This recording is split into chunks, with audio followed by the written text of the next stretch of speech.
অন্যায় হয়েছে। পুরো রাত শাহিনশাহ এভাবে বেগমে খাসকে অপেক্ষা করানো উচিত হয়নি।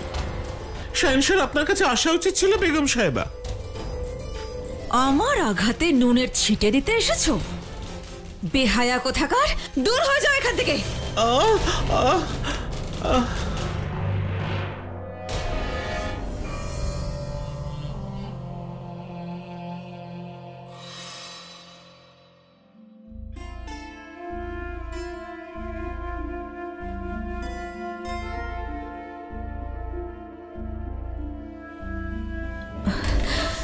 এসব করার কোনো প্রয়োজন নেই জালাল। প্রয়োজন আছে রোকেয়া বেগম। আমার সেই ক্ষমতা নেই যে রোকেয়া বেগমের রাগের সামনে দাঁড়াবো। তাই আমি ভাবলাম যে তোমার উপর ঠান্ডা জল ঢালি যাতে তোমার রাগটা একটু ঠান্ডা হয়। আচ্ছা, এত রাগের কারণ কি? এটা যে কাল রাতে আমি তোমার সঙ্গে ছিলাম না, নাকি এটা যে কাল রাতে আমি যোধা বেগমের সঙ্গে ছিলাম? আমার কিচ্ছু যায় আসে না জালাল যে তুমি কোথায় রাত কাটিয়েছো। বিরক্ত শুধু এটা ভেবে লাগছে যে রাতে তোমার আমার সঙ্গে থাকার কথা সেই রাত অন্য কেউ ছিনিয়ে নিল, আর আমার অধিকার অন্য কেউ ছিনিয়ে নিক সেটা আমি কখনোই মেনে নেব না। তোমার কাছ থেকে কেউ কিছুই ছিনিয়ে নেয়নি। আমি নিজের ইচ্ছে যোধা বেগমের কাছে গিয়েছি। তাহলে তোমার আমাকে কথাটা আগে বলা উচিত ছিল, তাই না? তোমার জন্য আমি অপেক্ষাই করতাম না। রোকেয়া বেগম, আমি না পোড়া পোড়া গন্ধ পাচ্ছি। আচ্ছা, তোমার কি মনে হচ্ছে যে যোধা বেগম আমাকে তোমার কাছ থেকে ছিনিয়ে নিয়েছে? এরকম হতেই পারে না, কারণ না যোধা বেগমের এত সাহস আছে আর না ক্ষমতা যেও তোমাকে আমার থেকে ছিনিয়ে নেবে। নিজের উপর যখন এতই ভরসা তখন এত পাগলামি কেন করছো? সেটা আমার ব্যাপার, আমি তোমাকে বলতে যাব কেন? তুমি আমাকে এটা বলো যে তুমি যোধা বেগমের সঙ্গে রাত কেন কাটিয়েছো। সেটা আমি তোমায় কেন বলবো? এটা আমার ব্যাপার। ঠিক আছে, বলতে হবে না, আমারও জানার কোনো প্রয়োজন নেই। তোমাদের বেগমদের স্বভাব সত্যিই অদ্ভুত। উত্তর জানতেও চাইবে, আবার বিরক্তিও দেখাবে। ঠিক আছে, আমার সাহায্যে যখন কোনো প্রয়োজন নেই তুমি নিজের গায়ে ঠান্ডা জল ঢালতে থাকো, তবেই তোমার রাগ ঠান্ডা হবে আর তোমার পাগলামিও শান্ত হয়ে যাবে।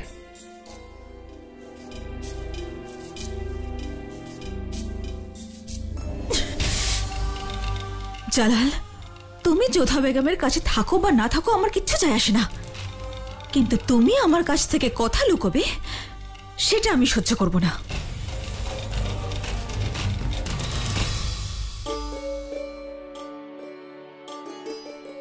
আর এইভাবে আমার শহর শামসুদ্দিন সাহেব বাদশাহ হুমায়ুনের প্রাণ বাঁচিয়েছিলেন। জি জি আঙ্গা, আপনি আর শামসুদ্দিন সাহেব মুঘল সাম্রাজ্যের প্রতি সবসময় অনুগত থেকেছেন। অবশ্যই, আর আজীবন তাই থাকব।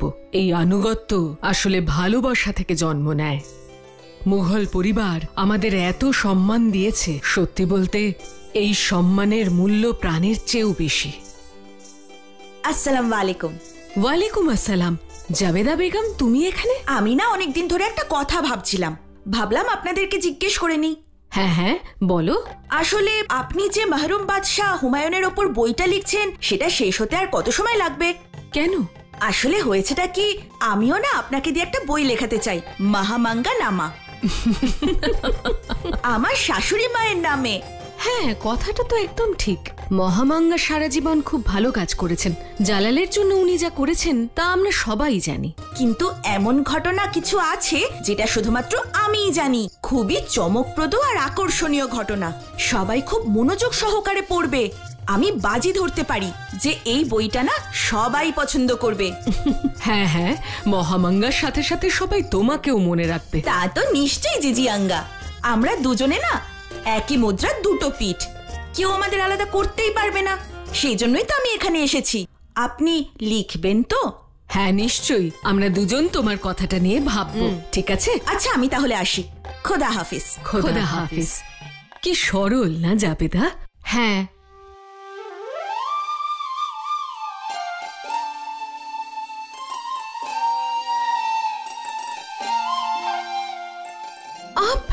মতি, কি করছো?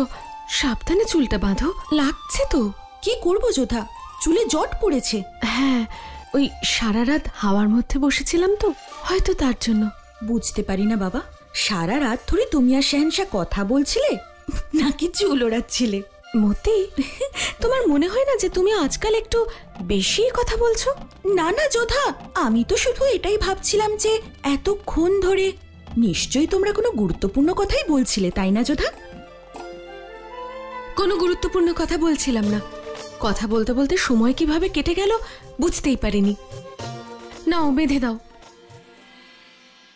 আচ্ছা, গুরুত্বপূর্ণ কথা ছিল না, তাও সারা রাত কেটে গেল।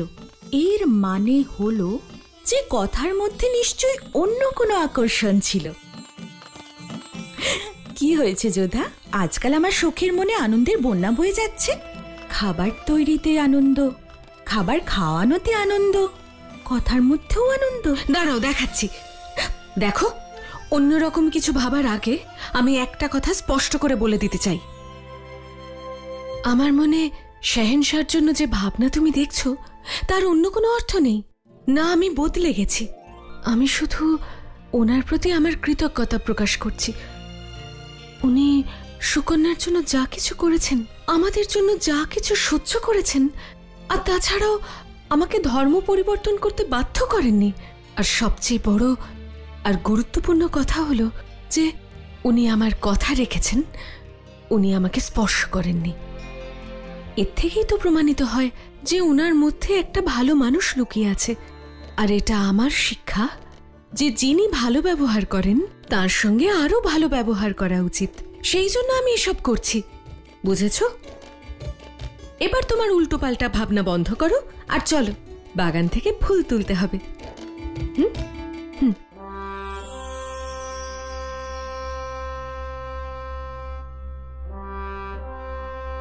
শাহেনশাহ দীর্ঘজীবী হন। জনাব শামসুদ্দিন আতকা সাহেব আপনার সঙ্গে দেখা করতে এসেছেন। ওনাকে নিয়ে এসো। সালাম শাহেনশাহ, কিছু বিশেষ কথা ছিল আপনার সঙ্গে। তুমি এখন এসো। বলুন আজগার সাহেব। হুজুর, কিছু মৌলবী আপনার বিরুদ্ধে ষড়যন্ত্র করছে, ফলে প্রজাদের কাছে আপনার মানহানি হচ্ছে। এরা কারা আজগার সাহেব? ওনাদের মধ্যেই কয়েকজন আছেন যারা আপনার মন্দিরে যাওয়া নিয়ে গোলমাল পাকিয়েছিল। ধর্মান্ধ মানুষ ওরা, সাধারণ প্রজারা ওদের কথা খুব মন দিয়ে শোনে, আর এটা সাম্রাজ্যের পক্ষে ক্ষতিকর। দেখতে গেলে এটা এক ধরনের বিদ্রোহ যার সঙ্গে জনাব ধর্ম জুড়ে আছে। সোজাসুজি কোনো ব্যবস্থাও নেওয়া যাবে না। সেজন্য আপনিই বলুন কি করা যায়।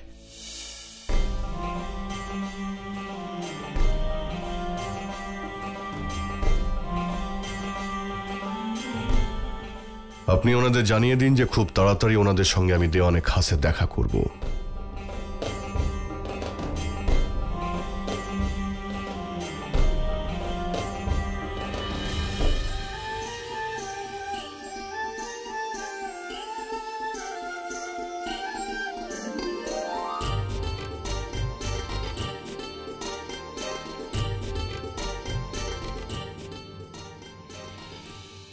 কি হয়েছে খানে খানা? তুমি এখানে একা কেন বসে আছো? আপনার উপর আমি রেগে আছি।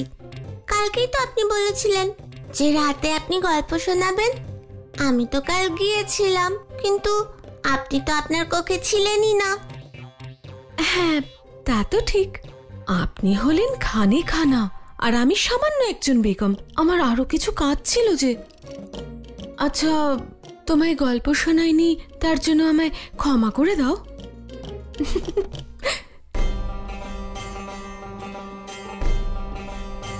প্রণাম শাহেনশাহ। সালাম আলাইকুম শাহেনশাহ। ওয়ালাইকুম আসসালাম। সব অপরাধের কিন্তু ক্ষমা হয় না। তোমার সঙ্গে এতদিন পর যোধা বেগমের দেখা হলো আর তুমি শাহনামার শের শিখিয়ে দিলে। এর বদলে কিন্তু আপনার সবকিছু বাদ দিয়ে ওকে গল্প শোনানো উচিত, তাই না? আরে হ্যাঁ, এ কথাটা তো আমার মনেই পড়েনি। আপনি শুনলেন ছোট আম্মি জান?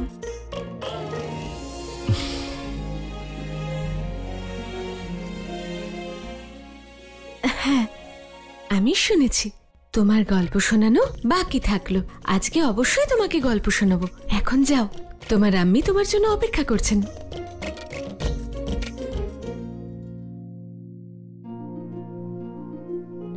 আচ্ছা, এবার আমিও আসছি।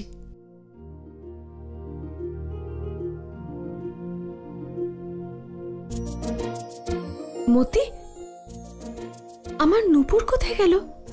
তুমি দেখেছো কোথাও?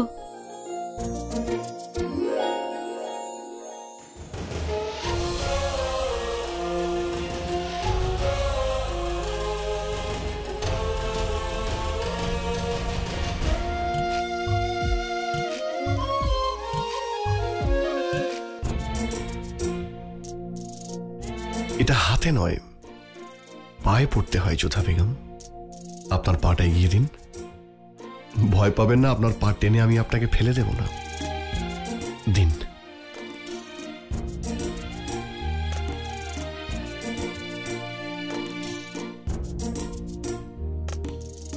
না শেহনশাহ, আমাদের ওখানে স্বামী স্ত্রীর পা স্পর্শ করে না, স্ত্রীর পাপ হয়। ঠিক আছে, আমি আপনার পা ছোব না, কিন্তু এটা অবশ্যই দেখতে চাইছিলাম, এটা কি সেই নূপুরের একটা জোড়া যেটা আপনি আমেরে হারিয়ে ফেলেছিলেন? আমেরে? ঠিক বুঝতে পারলাম না। এটা আপনার পুরনো অভ্যেস যোধা বেগম। আপনি যখন মন্দিরে প্রদীপ জ্বালাতে গিয়েছিলেন তখন আপনার নূপুর হারিয়ে গিয়েছিল, আর আপনি সেটা অনেকবার খোঁজার পরেও পাননি। আচ্ছা, এবার বুঝলাম। নূপুর হারানোর অভ্যেস আমার আছে কিনা জানি না, কিন্তু তা চুরি করার অভ্যেস যে আপনার বেশ পুরনো তা বুঝতে পারছি। সেই নূপুরটা আপনিই চুরি করেছিলেন, তাই না? দেখার পার্থক্য যোধা বেগম। নূপুরটাকে আমি পড়ে থাকতে দেখে তুলে নিয়েছিলাম, এবার আপনি এটাকে চুরি মনে করুন বা অন্য কিছু, কিন্তু সত্যি এটাই যে আজকে যখন এই নূপুরটাকে আমি এখানে পড়ে থাকতে দেখি, পুরনো কথা মনে পড়ে গেল।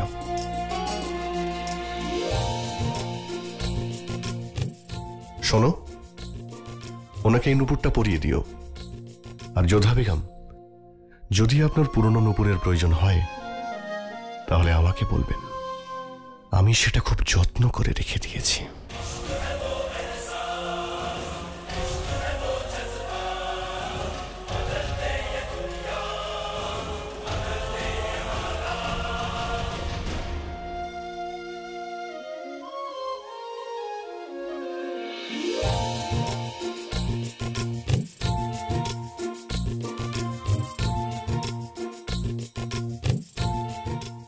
তার মানে আমার সেই নূপুরটা শেহনশাহই চুরি করেছিলেন।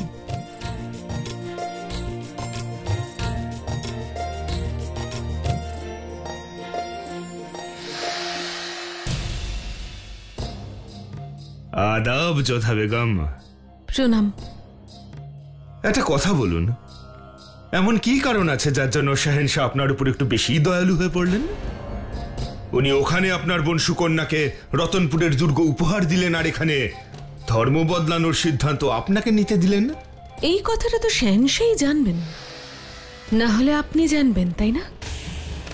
আর তাছাড়া আমার চেয়ে অনেক বেশি আপনি শেহনশাহকে ভালো করেছেন। এর জন্যই তো আপনার প্রশংসা প্রাপ্য যোধা বেগম। আপনি উচিত কথা বলেন, সেটাও মিষ্টি করে। কি করব, বাধ্য আমি। যদি আপনি আমার স্বামীর ভগ্নিপতি না হতেন তাহলে আপনার সম্বন্ধে সব সত্যি জানার পর আপনার থেকে ফিরেও তাকাতাম না। সত্য? কেমন সত্য? আমি ঠিক বুঝলাম না।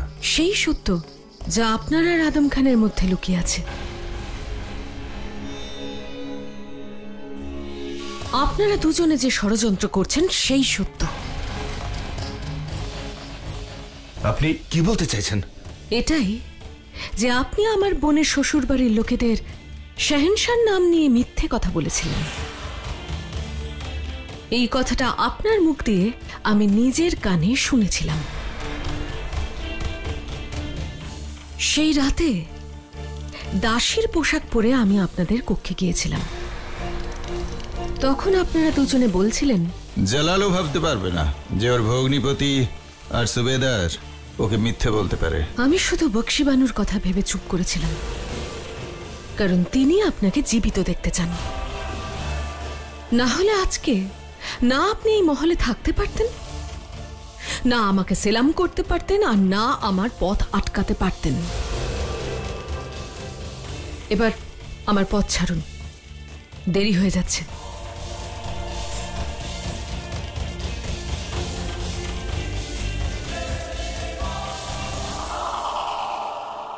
বা আদব, বা মুলায়েজা। হুশিয়ার! নূরে তখ্ত শহনশাহ হিন্দ বাদশাহ জালালউদ্দিন মোহাম্মদ প্রবেশ করছেন।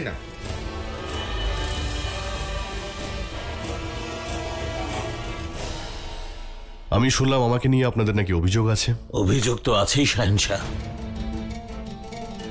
আপনি ক্রমশই ধর্মের বিরুদ্ধে যাচ্ছেন, অন্য ধর্মের দিকে আপনি বেশি করে ঝুঁকছেন।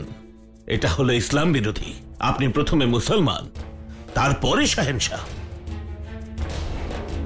সেজন্য প্রথমেই ধর্মের ব্যাপারে গুরুত্ব দেওয়া আপনার কর্তব্য। তাতে আপনি ব্যর্থ হয়েছেন।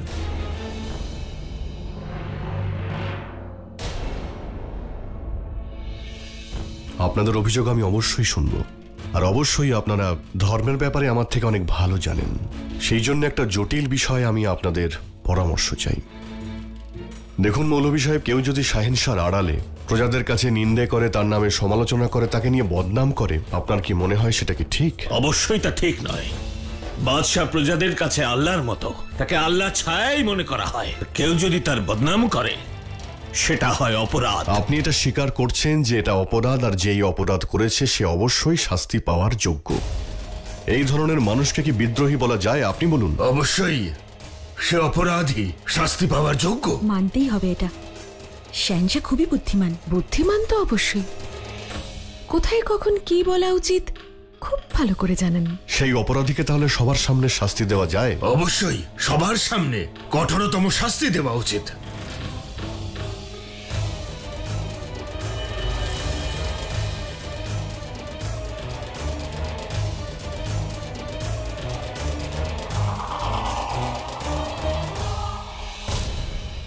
তাহলে মৌলভী সাহেব, আপনি এটা বলুন, এই অপরাধের জন্য আপনাকে কি শাস্তি দেওয়া উচিত? না হলে পরে বলবেন আপনার সঙ্গে অবিচার করা হয়েছে। এসব আমাদের সঙ্গে কি মজা করছেন আপনি? মজা তো আপনি করছেন মৌলভী সাহেব।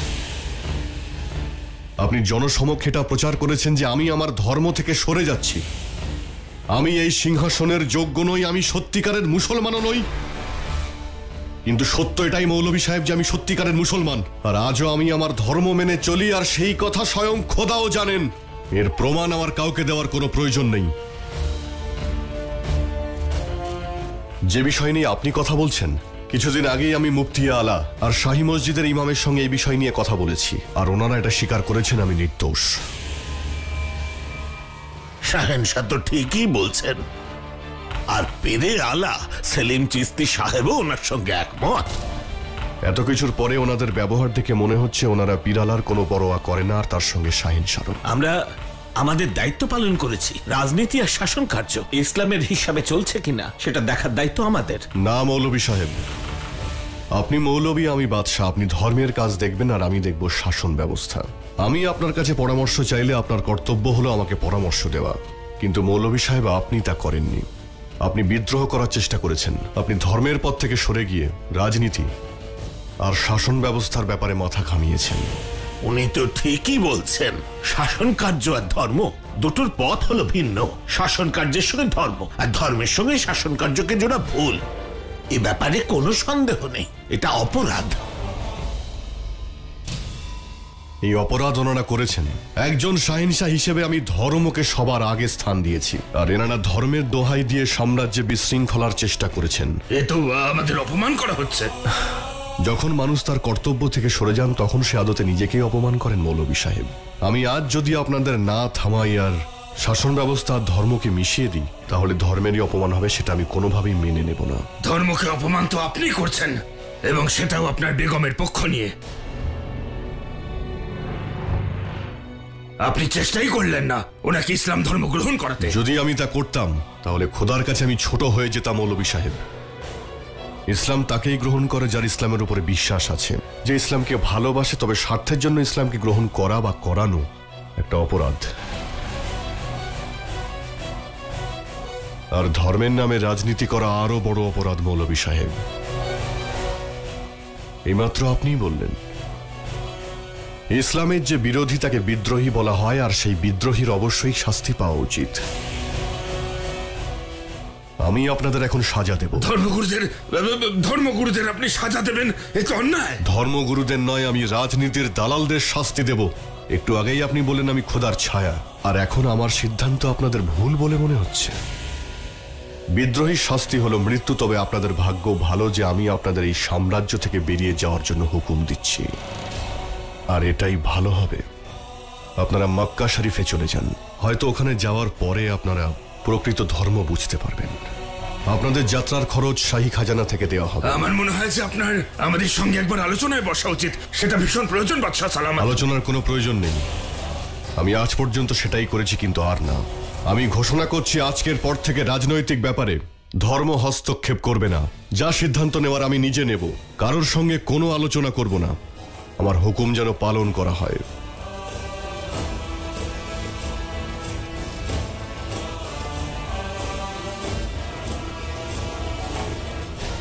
শেহেনশাহ খুবই জ্ঞানী, কিন্তু একটু জেদি।